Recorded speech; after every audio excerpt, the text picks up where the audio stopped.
Coalition. We're a San Fernando Valley-based nonprofit that does transit advocacy, goods movement, land use planning, and educational programs. And tonight we have Jim de la Loza, and he is the new regional planning manager. Is that the name? Chief Planning Officer. Chief Planning CPO, Chief Planning Officer. Now, it's like when I first started coming to Metro in, it was 2000, Gerard Wright sitting over here, and myself, one of the aspirations, we were advocates at the time, the aspirations were, we wanted to see the downtown connector happen. It was, connecting the Foothill Gold Line with the Long Beach Blue Line, and there was this huge gap in the middle. And I don't remember exactly the details, but one day Gerard put together this PowerPoint, and it was an incredible PowerPoint. They were planning the LA Live, it hadn't come along yet. And there were all these different attractions that were coming to downtown Los Angeles, and the idea of the connector was to make this happen. And as a transit group, we used to meet with Jim, because Jim was the Chief Planning Officer way back at the turn of the century, so to speak. Well, it was 19 years ago. And, we would talk to him about what could we do, because at that point there was only enough money to do 3 projects. That was the busway in the San Fernando Valley, was the Expo Light Rail Line, and it was the East Los Angeles Gold Line. And then the one that got the short end of the stick was the downtown connector. It always had been getting the short end of the stick. So somehow or another, we worked with Jim, and then things changed, and Gerard put together this PowerPoint. And the PowerPoint was used by some of the staff at Metro to explain to some of the politicians why, the politician in his brain, it was like, well, there's a train, you could get off the East Los Angeles Gold Line or the Foothill Gold Line, and you could then transfer to the Red Line, and then you could then transfer to the Blue Line. Why do you have to have one train that goes the whole distance when you can do the same thing in 3 trips and 3 inconveniences? And so Gerard's PowerPoint was used to actually show this director of the Metro why the downtown regional connector would be a good thing. Then somewhere around that time, Antonio Villaraigosa was running for mayor, and we met with him a couple times and showed him the PowerPoint, and he understood. And when he came into office in 2005, he wanted to have a bunch of shelf-ready projects, and the downtown connector was one of the projects. And there was the movement to, at that point, the extension of the Purple Line was banned, and there was a move afoot to show that actually tunneling could be done. And there were all sorts of obstacles in Los Angeles to fight everything. Just was a continuum of obstacles. So Jim at that point, I believe, moved along to private industry and had some nice jobs with, I think CDM was one of his companies, and there's a few more he'll tell you in a second. But we've come along over the decades. In 2011, a couple people, we proposed a rail line between the San Fernando Valley and West LA. It got caught up into the politics of the mayoral election that year, and when the current mayor was elected, he brought that along, and we had some more sales tax initiatives, and we kept bringing in money to fund these different projects. Now, Hal Dash is here working on that same project, I believe, and there was a story in the front page of the paper the other day how it's now somewhere between $9 and $13 billion to connect the valley to West Los Angeles. It's quite the interesting thing. So there's a lot of projects in queue. There's a lot of things that Jim's going to tell you about that are in planning. And rather than a formal PowerPoint, he's going to be able to talk to you one-on-one. So if you have a lot of personal questions, just think of your questions. We're not, unless Jim's got to be back with the wife at 7:30, we'll have you out if you want to have the 8 o'clock train. But Jim will answer your questions, and we'll introduce people. But before we do that, I want to have Paul Dyson come up for a second and talk about RailPack. It's one of our sponsors.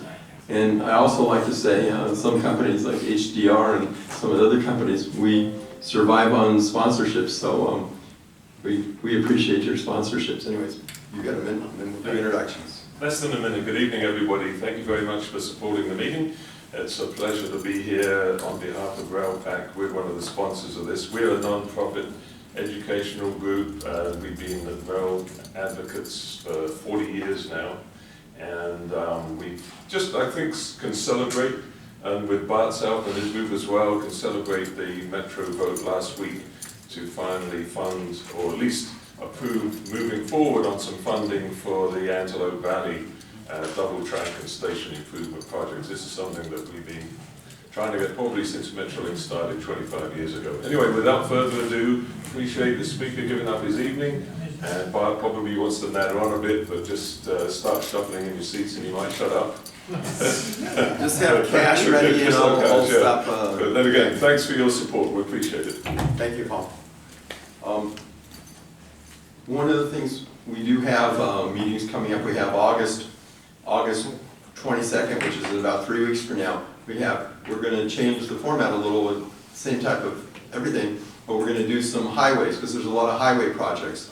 In the middle of one of the highway projects, the connector out in Palmdale, that's where the tentative Las Vegas, the Bright Line, or whatever company it is this week. That's it? Virgin is going to come along, potentially along the Metro right-of-way on the High Desert Connector path. And so there's a lot between roads and transit, so we're going to look into that with Mr. Abdullah. And then after that, we're going to be looking at the $500 million new airport station on the Crenshaw line. And there'll be a speaker from World Airports on the People Mover. Then we're going to have the CEO of Metrolink come. Then in addition to that, we're going to be looking at the West Santa Ana branch. We're looking at the East Side the East Side Gold Line. And we're looking at a number of other projects that we have in queue. So I want to introduce everybody to Jim so he knows. So let's start with, well, Tom, tell him who you are and meet everybody. Well, anyways, Jim is going to spend some time and explain a little about his shop and all the things that are going on, and then we're going to have a robust question and answer session. So please think of questions, and without further ado, Jim, please come.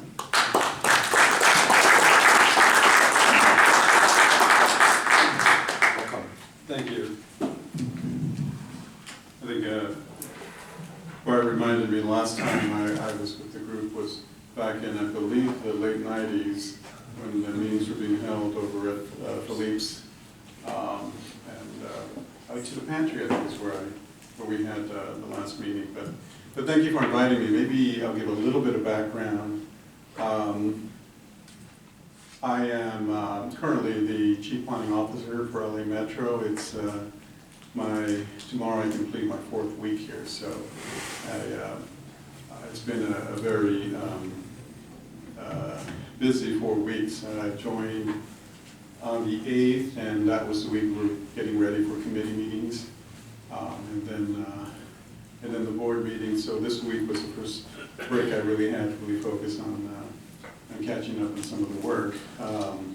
I have approximately 36 years of experience in transportation, and it started even before that as a Caltrans intern when I was at UCLA. I have an undergraduate degree in environmental design and a master's in architecture from UCLA. While I was at UCLA, I had a minor in urban planning. I did have a lot of interest in how cities get built and different elements of urban design that contribute to building cities, of which transportation is such an important part. I, again, have 36 years experience. It started with the Red Line project, phase 2, the extension beyond MacArthur Park. I've been involved in transportation of the system ever since, mostly on the transit side, but I have worked on some of the bigger highway projects and some of the long-range transportation planning issues. I was the Chief Planning Officer for LA Metro prior to this. I was for about 9.5 years between roughly 96 to 2005. Head of the planning department, was the chief planning officer. During the first years of the MTA, I had been senior project manager of the LACTC prior to that, working on the Expo Branch Extension, Exposition Park, the East Side Light Rail, and I think I just had my favorite project, the Regional Connector, which is really great to see it being built. I left MTA in 2005 and have been in the private sector with 3 firms, CDM, AECOM, and HNTB, a senior vice president with all 3 of the firms, and working on some pretty interesting projects. I didn't go too far by leaving Metro. I continued to work on the East Side project, on the consultant side, Regional Connector, the West Side Subway project, Purple Line, 710 Gap closure. It really just stayed on the consultant side, focused on mostly Southern California projects and projects in Chicago. But the opportunity came up to come back to Metro. It was a very difficult thing to say no to. This is a very exciting time for Metro. This particular department particularly, or I would say department, say division, when Metro was created, it was created in 3 major divisions: planning and programming, construction, and operations, which are kind of the heart of the organization. Planning and programming is basically the project development phase of the project. It takes projects from early sketches through environmental clearance and advanced conceptual engineering. And it does it in a multimodal way. It looks at everything from first to last mile through highway and major transit projects. Right now, the program is, one of the things that I've learned since coming back is that it's gotten a lot bigger. It is, it's still, the structure is still there, but the volume is so much more, in which with each of these projects come, challenges and complexities. Right now, we are focused on updating the long-range transportation plan. This is where all these projects come together. Metro is required by law to prepare and produce a plan for Los Angeles County for transportation. And Metro programs probably about 85% of all transportation dollars in the region. So besides Metro being a planner, it also assigns dollars to projects and goes out and identifies and brings in revenue from various sources. It's local, state, federal, but also trying to leverage the private sector and looking at opportunities in joint development, value capture, and leveraging efficiencies that we could bring to bear on project delivery. Right now we're looking at, we already have quite a bit of experience with design build. Now we're looking at P3s, and in one project we're looking at a PDA delivery method, which is, I'm sure you read a lot about it on Spoletat's project. Our major projects, our major assignment right now, besides long-range transportation plan, is what we call our pillar projects. These are 4 projects that Metro has identified as projects they would like to accelerate. One of them is the Green Line Southern Extension,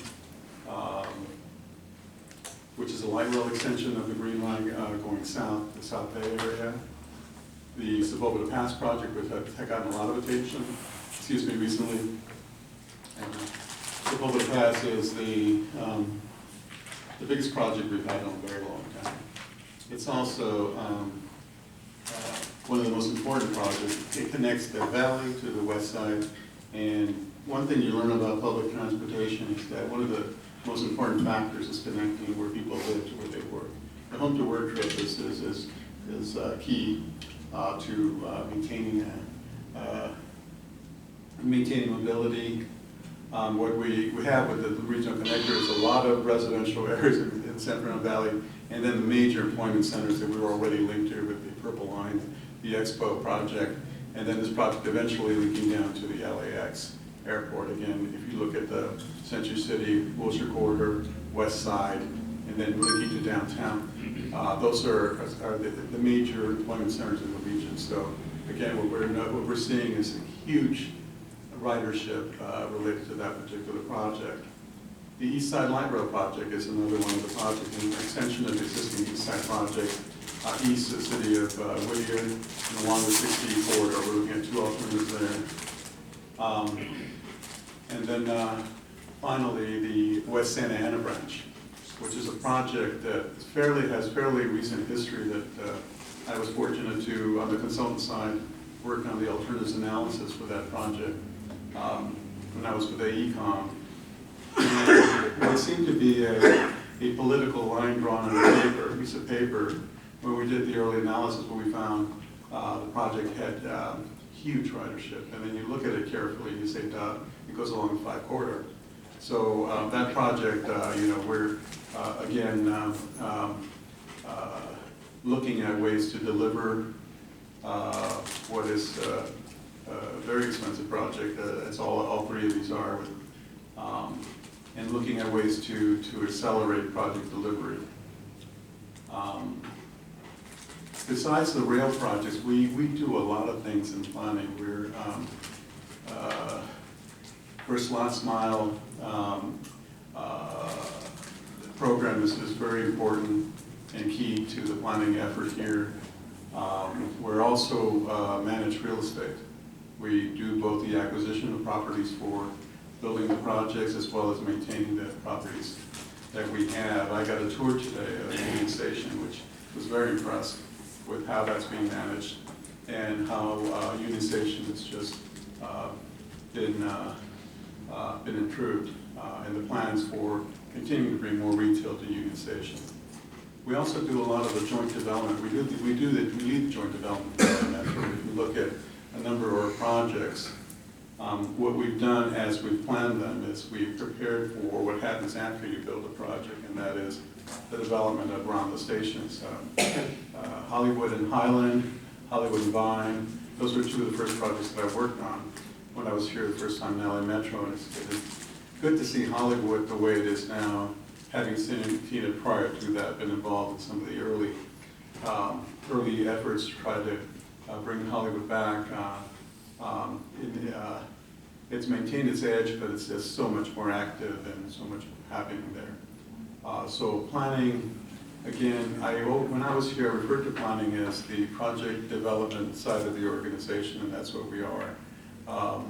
We're different than most planning departments because not only do we plan, we environmentally clear, and we assign the dollars, and then we turn it over to the implementers. And that's our construction or our program management side of the organization. Right now, our big challenge for the next few months are to take a look at the long-range transportation plan. At the same time, we're looking at how do we accelerate these pillar projects, hopefully by, and it's a very, very aggressive goal, but to deliver them by 2028 in time for the LA Olympics. Some of them bigger challenges than others, the Sepulveda Pass and the West Santa Ana branch are going to be heavy lifts. They're very expensive projects. They involve a lot of construction. And what we're looking at is seeing if there are delivery methods that could help us deliver them.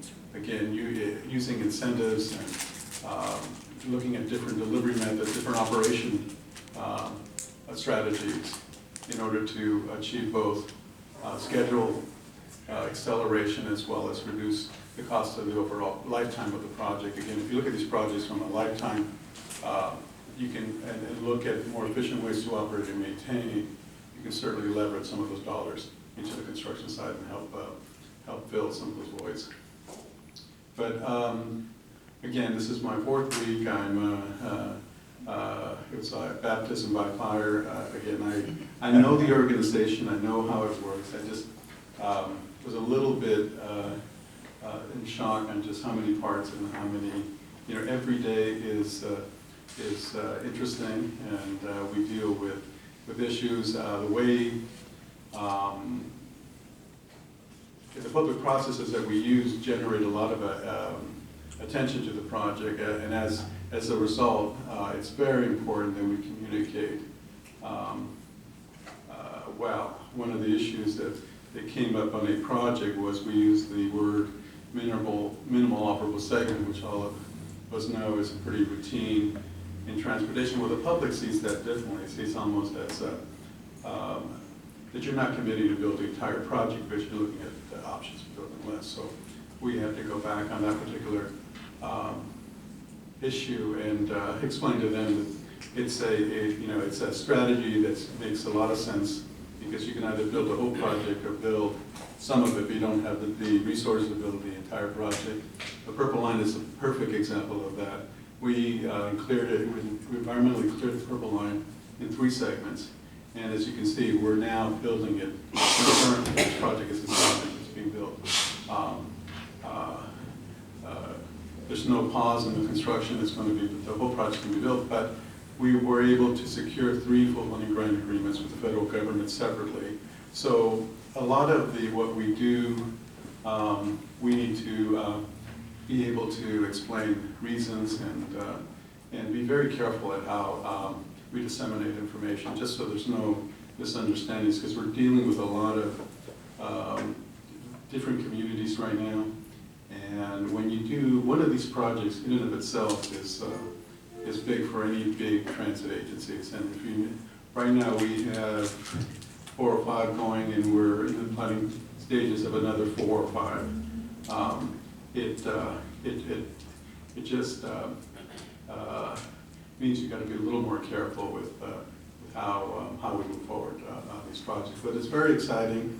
It's right now what I am getting most excited about is the pillar projects, because it is they're great projects, and we have a lot of resources. So they're just looking creatively at how we could leverage all the revenue that's coming to this organization in the most efficient way. At the same time, look at these projects and see if there are ways to reduce the cost, to simplify, and then go forward with delivering the project.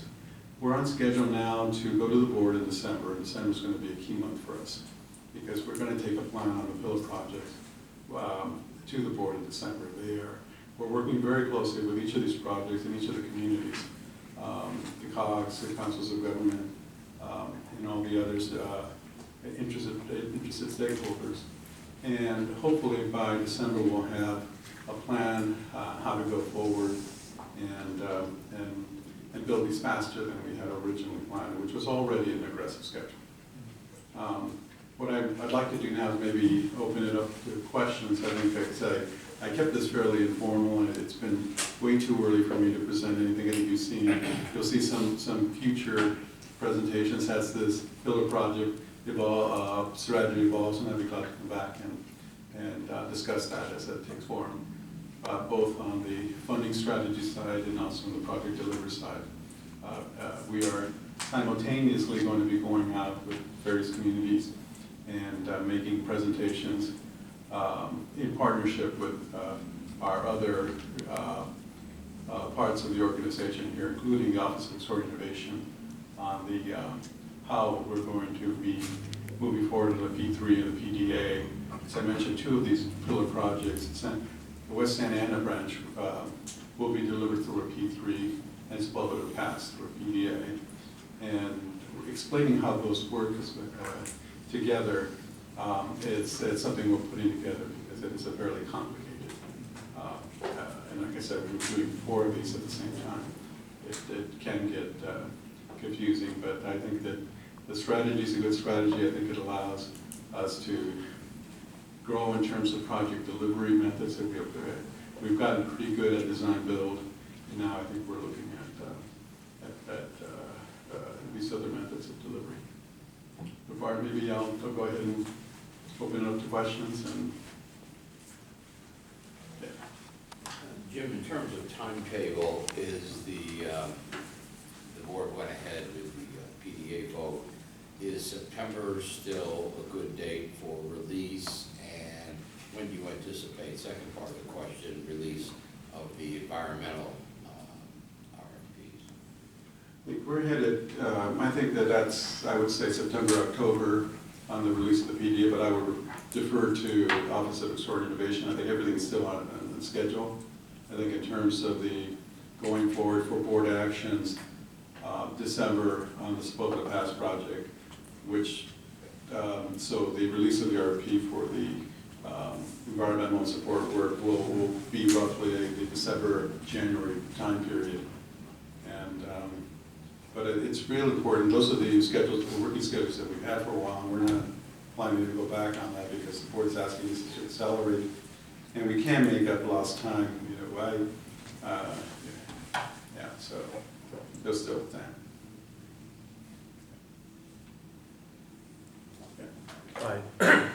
I came to this country in 1980, and at that time, the San Diego trolley was pretty much in its infancy.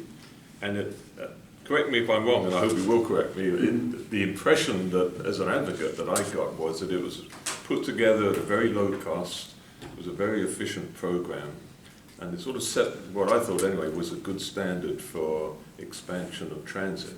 But what seems to have happened in the intervening years is that costs of construction have gone up faster than inflation by quite a big factor. And it seems like even if you own the right-of-way, which like West Santa Ana, you own most of it, it still seems like it's an extraordinarily expensive project for the size of it. Have you got any comment to make on that? It's a very long project, and I think that we are seeing higher costs across the board, and I think that is something that there's been a lot of focus on. I think the NPR had a station on the cost of tunneling here versus the cost of tunneling in Europe, and I think we do have to look at that. Yeah, no, it has gotten a lot more expensive, so that's why we have to be very, in the planning phases, we have to be very smart about how we design these. I think we need to be efficient in our design. If we spend, well, the more we're able to improve on our efficiency side, the more we can extend the system out. And I think that is going to be one of the focuses. We do have standards for grade separations, but the standards need to be developed to a higher level. It becomes more of a political issue on grade separation than just technical. Because the grade separation policy, the current one, you know, will usually does not result in suggesting a grade separation, but communities. So we need to work with the communities and find that so that we're more frugal and selective about when we put these in. On the other hand, these are 100-year investments, and we have to recognize that their congestion, when is going to get greater. When I was here before, we did the rapid bus program. We went down to Curitiba, we looked at their system, we came back, copied it, and then tried to improve it with the technologies we had. On Wilshire Boulevard, we were able to increase the speed of the buses by 35%. Ridership increased by 45%. The system is, speed is such an important factor in public transportation. So, again, these are decisions we're going to have to make, and they should be based on a more developed grade separation policy with the recognition that these systems are in place, like I said, for a long time. These are not, and looking forward to how we're going to deal with this growth in population, which is not going to stop. I think the number I heard a few years ago was 70% of growth is births in the region, so we're not going to stop growing. It's, but yes, no, I think that it's a double-edged sword, but we've just got to use our heads. Just a very quick clarification then, would you say that grade separations is a very big component of it and a cause of the increase? It's one of them, but it's across the board, I think. And, yeah, it's, there's a lot of construction work, and I think that's also, you know, with the airport work, with the 6th Street Bridge, there's a lot of construction work, and that may be also affecting the cost of construction. Thank you. And there was a lot of, in your responses now, there was a lot to unpack out of that, but one of the things that sort of resonated with me is there is definitely a competition or some I would say a little bit of conflict in some ways. The desire for higher speeds and how you attain those, and whether that is grade separation, which is much more expensive, or alternative solutions at the street level, which Right. is more controversial, but necessary, even if you're talking about bus improvements and not just rail. Mhm. You know, for the future of the bus network, it's critical. And I guess what's your perspective in terms of balancing that from a value engineering cost to efficiency perspective versus performance and like expectation from the public? Yeah, I think that we're going to have to look at broader corridors. I think that, you know, for example, in some of our major bus corridors, you know, 80% of our transit uses on 20% of our lines. If we focus on those but not look at it from, you know, just that one lane, but at the very least, building face to building face and what you do with the corridor, but also maybe going out and looking at the entire corridor from traffic and organizing the movement. Using technology, looking at you know, restriping and priorities and so on. But so we have to be more aggressive about how we do it because it isn't going. You know, right now we're having problems with just taking the bus lines for some of the BRTs, but that's really the only play we have. And it is, like I said, the rapid bus, we have the 45% increase in ridership, but it's declined, it's gone down, and it's related to speed because of yeah. And just as a follow-up to that, when I agree with you, pursuing that aggressively with partners is key because of the right-of-way control and the jurisdictional issues there. Right. I guess to my knowledge, is there, I don't know if there is or not, I'm still relatively new to Los Angeles, but is there a standing working group that LA Metro and LA DOT have to help? Yes, I think we're meeting tomorrow morning with, we have, Phil Washington set up meetings with all the department heads, the city of Los Angeles, and as well as Metro, so we're meeting tomorrow. But yes, those have to be done in partnership. And Rapid Bus was a partnership between LA DOT and Metro. And in fact, you know, it was important when we did it to label it that. You know, we were using, this is back in the late 90s, we were using old technology, transponders, loop detectors, and the ADSAC system. And Alan, you were there. You know, so, you know, technology's come such a long way, and that's, I think, what we need to do is take a fresher look. Like I said, it's not, you know, we don't have to invent solutions, but we can make them better, like we do with the Curitiba. We brought in the signal priority system to what they had created. I think it's now time to take that fresh look, and yeah, but it has to be in partnership with the cities, because the cities control the street, but we can use incentives. And one of the things I mentioned to Phil is that we may want to look at replacement parking. If the issue of taking the bus lane and that parking is important, replace that parking 2-to-1. If you do the analysis, I guarantee you'll show the cost benefit to Metro because you're being more efficient. The bus is traveling faster, moving people faster, your ridership's higher, people are happier. You know, it's so we need to look at this as a little broader problem and partner with the cities, with the merchants and so on. And there's solutions there. And it may mean that we build parking structures like they do in Pasadena, but we get that use of that lane, if not 24 hours, at least during peak hours. Thanks. Mm-hmm. So, James, thank you for the question, but a follow-up with the collaboration with cities. Yeah. What about collaboration with the state DOT and Caltrans? Oh, definitely. I-5, 405, you're going to go left and right through the right of way, so is it the same? Yes. Yes, I think that and what I've noticed is that there, you know, and there were different types of relationships between Caltrans and the county transportation commissions of NTA and OCTA. You know, when I was here, we had a very good relationship with Caltrans, and we worked on it. It was a joint program, and it still has to be a joint program.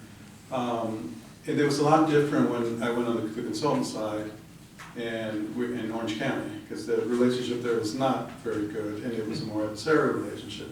But no, I think that I see huge benefit in that, in partnering. I think that that's, you know, when I think at the time Tony Harris was there, John Sussman, and then after that Doug Phelan. But there was always regular meetings with Caltrans, and we got through all the problems and kept the program going forward. But that's what those partnerships are important across the board, and also business.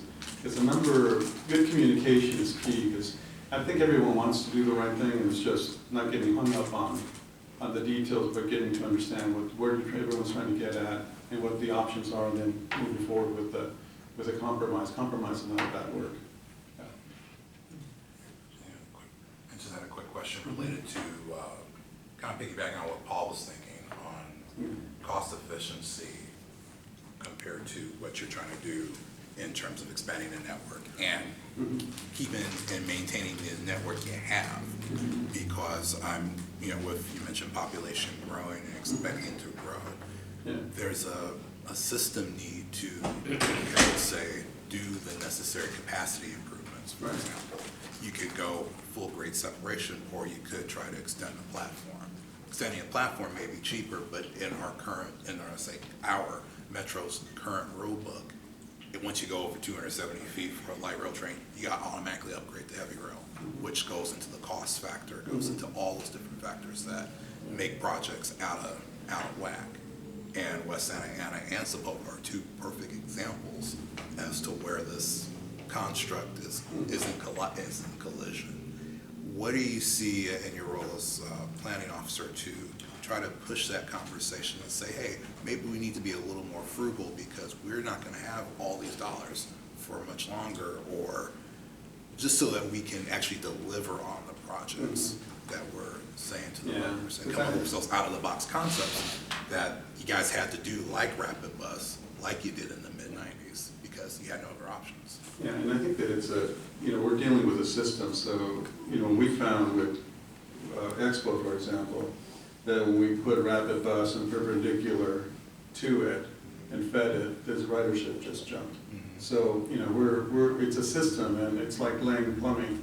You have your main lines, and you build so much capacity on those. Sepulveda Pass is one of those. You need a big pipe there. It's just a lot of volume. But the feeder systems to that are just as important. And again, it's using modeling, continuing to improve modeling.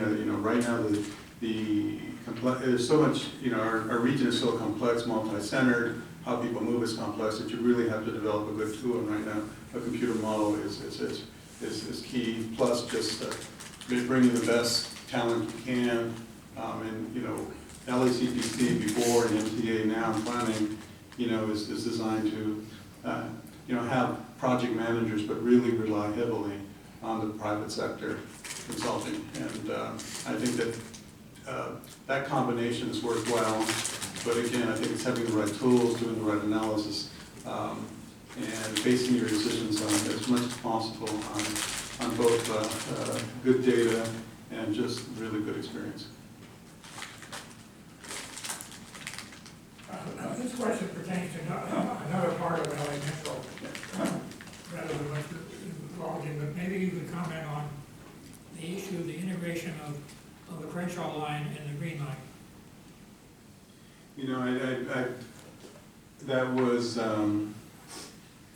again, I've just gone 15 years, so I'm kind of slowly catching up. I know that's an issue we're going to be dealing with in the long-range transportation plan, because we know that the systems, we just completing the new blue on the blue line. Well, the Green Line didn't trail it by very much, so the same relook at the system and it's going to have to happen. I think that we're going to address that in the long-range transportation plan, because you're right. I mean, it's these systems are now reaching that point where they may need a major overhaul. There are some constraints that are built into the system that need to be looked at. But again, that has to be kind of looked at in a sense of the resources and planned and put into a long-range plan and the Metro's program for maintaining the system. Could you speak generally to some of the joint development and transit-oriented community efforts by Metro, like particularly on the West Santa Ana branch, for example? I think that, not in much detail yet, but I know that it's, in terms of my background, that's always been very important. I think as I mentioned earlier, my focus in college was city building. I have worked on the Hollywood, both redevelopment projects and the joint joint development projects. And these are opportunities for us to deal with some of the bigger issues we have in terms of development. Housing is key here. I think that what you will see is trying to help in terms of the housing shortages we have. The transit stations are key places for that particular community. Would welcome, and what you have to be, though, with these projects is we provide the opportunity, but you have to work with the local city. The cities control their land use, and it becomes a very sensitive issue. We had issues come up, questions come up during the BRT from the Highland Park communities. There was concern that they were linking this potentially development to a BRT project, and we had to, let them know they're not giving it away. Their land use, their council person, their city planning, they still control their land use. And what we are doing is we're providing an opportunity, but those have to be done carefully with the community in the sense of not getting any needless backlash prematurely before it's even looked at. But I think what you'll see is, we'll be aggressive about planning with the cities, make sure that each one of our projects, as we have in the past, has a component for transit-oriented communities, so that but that has to be done in partnership with the cities and their planning agencies, because in the end, they need to make whatever zoning changes happen. We have no land use powers, but we do acquire land, and we can use that land to help achieve some of those goals of development. Yeah. I went to the actual Highland Park planning meeting. It was more like a riot, and there was lack of discourse there. But so I'm wondering, because there's like Nielsen Nygaard is back in town, and I think way back at Revolution in 2001 or 2, I learned about design charrettes and how they took a real tough community. It was in Minneapolis, and the people just didn't want the rail line there, and they just put a whole series of design charrettes together. And then this past year there was a movie that had to do with a black high school that burned down, and they were wanted to put the kids in the white school, and it was in the South, and it was with discord, but they put it together with some of the early charrette designers, and they got everybody to come together. So now it's long. I'm wondering if there's any movement in Metro in some of these tough areas to do some design charrettes and let them, the ones that are all worried about it's the end of planet Earth, if we put a rail line back in or a busway back in on Colorado Boulevard, the one that was actually there, that it's the end of the planet, and the people that are usually fighting it demographically, they've got 10 years or 15 years left to live, and everybody that needs the bus service is in their 15s and their 20s or 30s. So is there design charrette possibilities in some of these tough? Yeah, and I think just relooking, because we've had apparently very positive meetings everywhere else in the corridor. There's just this one,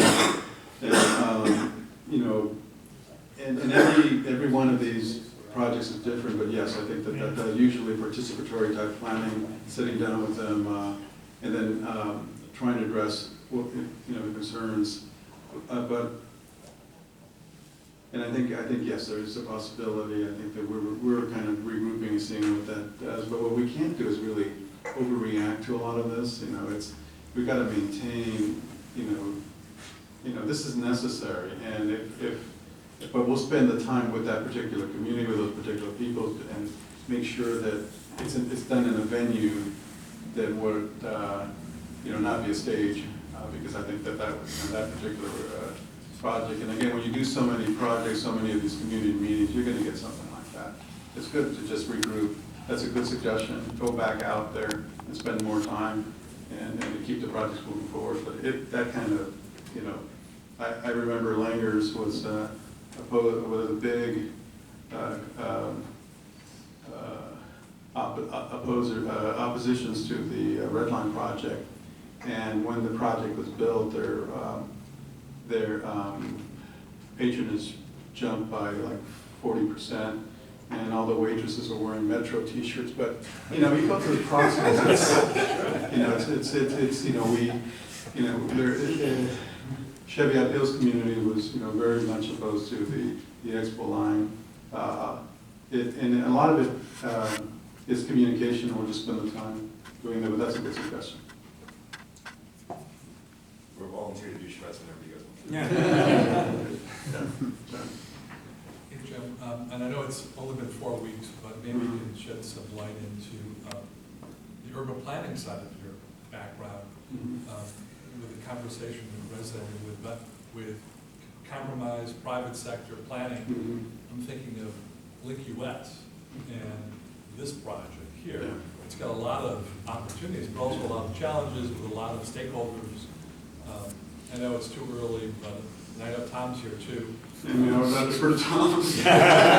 But from a planning standpoint, from a Planning standpoint, the it's, you know, stakeholders at it's- MetroLink, there's a lot of opportunity here. There's a lot of opportunity. I mean, I think we've seen it in the work that's being done. I think that, you know, I got a tour of the new station today, and it's just, it's amazing, the plans for it expanding. But from an urban, yeah, it's you know, it's history. A lot of times, you know, they used to have a set, they call it sense of place, and it exists here. You see, you sense the history of this area, and going back to, and I think one of the nice things about this building, you can see kind of the evolution of Union Station. I mean, this, and also the communities that were here before Union Station. This was the site of the original Chinatown, and you can see it on one of the art pieces where they excavated, and they had some of the pieces of that they found in the excavation. But I guess, you know, yeah, building around this place with this history, and I think it's real important. There are a couple issues we have to deal with. One of them is that prison, but There's the 101, there's the prison, two prisons. But, you know, there was a UCLA architecture student a short years ago, and they did Union Station, and they were some students, they took Union Station to the river, and the ability to just, you know, go that way and restore that part of the river. To see that vision, you know, was pretty exciting, and I think that we do have to kind of bring that, continue to do that kind of, you know, because you know, a lot of this is land value. As you know, as soon as land value goes up, these things become more possible, because the land is more valuable, and you look for densification. So I think that we need to continue to be aggressive and visionary in terms of how we want, you know, how we're going to achieve not only transportation, but some of the other open space. We have no other opportunities for open space but that river. So, but no, I look forward to, and again, I'm just getting going into this, but being supportive in our efforts at both Union Station and the other potentials for development along our stations.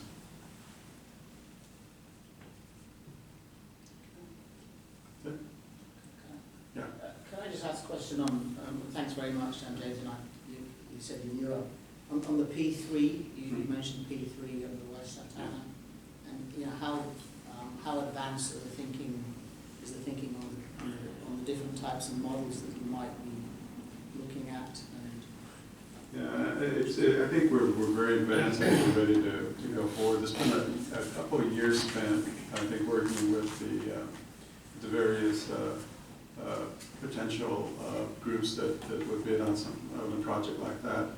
You know, one thing we're going to be doing over the next, as mentioned, December, a lot of this depends on what information, getting the right, especially on the, you know, the project has to be designed to a level, but also the funding component. These aren't, you know, basically what we will get bids on once we've established a baseline in the building. This is the project, and these are the resources available to build it. What can you do for us? I think delivering this project better than we can through a design-build method, because I think that's what we're looking for. Tools you have to work with are the Yeah, we're already doing design build, but so you're looking at both finance, operational Operation and maintenance. finance, yeah. And those are gonna be the key to whether it's successful or So not. do you see it as a design, build, operate, finance, maintain model, and obviously the private, the private component being the operate, maintain?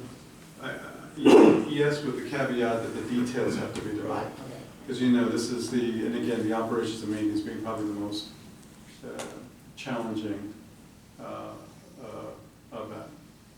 And do you have like a value for a money kind of Yes. comparator already advanced? Yes. I think that this has been, the Office of Extraordinary Innovation has been working on this for the last 2-3 years. And they're doing sounding, I believe that process is going to start up again in September. And yeah, I think the commitment is there and the work has been done ahead of time. And now it's really moving forward with it. Okay. Okay. Well, thank you.